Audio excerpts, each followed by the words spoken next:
మందకృష్ణని ప్రశంసలతో గుప్పించిన పవన్ కళ్యాణ్ అయితే ఒక్క మాటతో కాదు కంటిన్యూస్గా అసెంబ్లీలో ఆల్మోస్ట్ 5 మినిట్స్ వరకు అసలు ఆయన చేసిన ఘనకార్యాలు ఏమిటి, ఆయన దేశం కోసం అదేవిధంగా తెలంగాణ రాష్ట్రం కోసం ఏపీ రాష్ట్రం కోసం ఎంత చేశారనేది కూడా మాట్లాడుకొచ్చారు. ఏంటి అసలు అది? సో ఖచ్చితంగా ఈ కులాల వర్గీకరణ అనేది దాని గురించి ఆయన మొదటి నుంచి కూడా ఆయన యుక్త వయసు నుంచి కూడా ఆయన పోటీ పడుతూ ఉన్నారనమాట. దానికోసం ఎన్నో ధర్నాలు, ఎన్నో కొట్లాట్లు, ఎన్నోసార్లు అరెస్టులు ఇవన్నీ దాటుకుని ఈరోజు గవర్నమెంట్ ఆయన మాటలను విని దాన్ని ఆయన చెప్పిన ఆలోచనల్ని అక్కడ లిస్టులో పెట్టే ఇదికి వచ్చింది అంటే సో మరి ఈ రోజుకి ఆయన సాధించినట్టు అనమాట.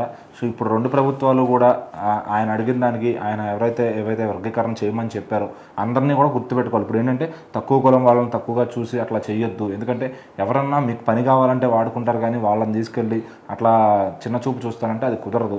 అందరినీ పని చేసే ప్రతి ఒక్కరిని మీరు సమానంగా చూడాలనే ఆ భావాన్ని ఆయన తీసుకురావాలని చూశారనమాట. సో ఇప్పుడు అది గవర్నమెంట్ ఇటు పవన్ కళ్యాణ్ గారు కూడా అదే మాట్లాడుతుంటారు. ఎప్పుడు కూడా కులాల గురించి చూడటం కాదు, అన్ని కులాలు ఒకటే. సో పని చేసేవాడే కష్టపడి వండుకొని తింటాడు. పనికిరాని వాళ్ళు అది వాళ్ళు నిజంగానే తక్కువ మనుషులు అంటే వాళ్ళు పని చేయడం చేతగాని వాళ్ళు. సో పని చేసుకుని కష్టపడే బతికేవాడు ఎవడైనా కూడా అది ఉన్నత కులం అని నా దృష్టిలో అని పవన్ కళ్యాణ్ గారు ఎప్పుడు చెప్తారనమాట.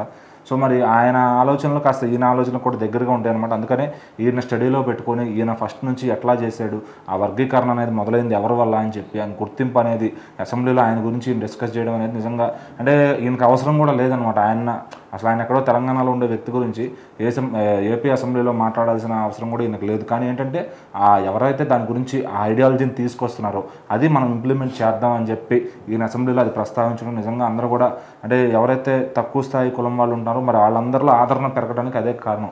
సో మరి పవన్ కళ్యాణ్ గారు వాళ్ళకి ఎట్లా మేలు చేయాలి, సో పెద్దవాళ్ళకి ఏంటంటే వాళ్ళ ఇన్ఫ్లుయెన్స్తో వాళ్ళు ఎట్లా కొట్లా తెచ్చుకుంటారు ఏదైనా అవసరం అయితే. కానీ చిన్నవాళ్ళు ఏంటంటే ఎవరిని కలవాలి, ఎవరిని పట్టుకుంటే పని అవుతుంది.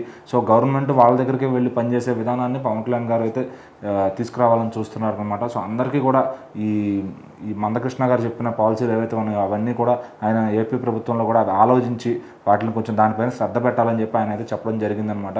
సో మరి అట్లా పవన్ కళ్యాణ్ అనే వ్యక్తి ఈరోజు ఆ స్థాయిలో ఉండడానికి కారణం అదే. అందరి గురించి ఆలోచించి వేరే వాళ్ళ భావజాలన్నింటిని కూడా తీసుకొచ్చి మన రాష్ట్రంలో అది ఉంటే బాగుంటుంది. వాళ్ళు ఎందుకు లెజెండ్స్ అయ్యారంటే ఖచ్చితంగా వాళ్ళ భావజాలమే. అలా ఒక 10 మంది మంచి వాళ్ళ భావజాలాన్ని ప్రజలకు మనం అందిస్తే ఖచ్చితంగా సుపరిపాలన అనేది ఉంటుందని చెప్పి ఆయన నమ్ముతాడనమాట. సో అందుకని ఈరోజు ఆయన ఆల్రెడీ అంతకుముందు కూడా మదర్ తెరీసా కానీ అబ్దుల్ కలాం గారి భావజాలను కానీ అన్నింటిని కూడా రాష్ట్రంలో మాట్లాడతారు, ఎక్కడికి వెళ్ళినా డిస్కస్ చేస్తారు. సో ఇంకా చాలామంది మనకు పేర్లు తెలియని వాళ్ళని కూడా ఆయనకి ఇంకా ఎక్కువ నాలెడ్జ్ ఉంది దానిపైన. సో అట్లా ఎందుకంటే ఆయన పుస్తకాలు చదువుకున్న అనుభవం కానీ అంతా కూడా. సో ఇప్పుడు ఈ మందకృష్ణ గారి ఆయన సిద్ధాంతాలను కూడా ఈయన ఏపీ అసెంబ్లీలో డిస్కస్ చేయడం అనేది నిజంగా ఒక హిస్టారిక్ మూమెంట్ అని చెప్పొచ్చు.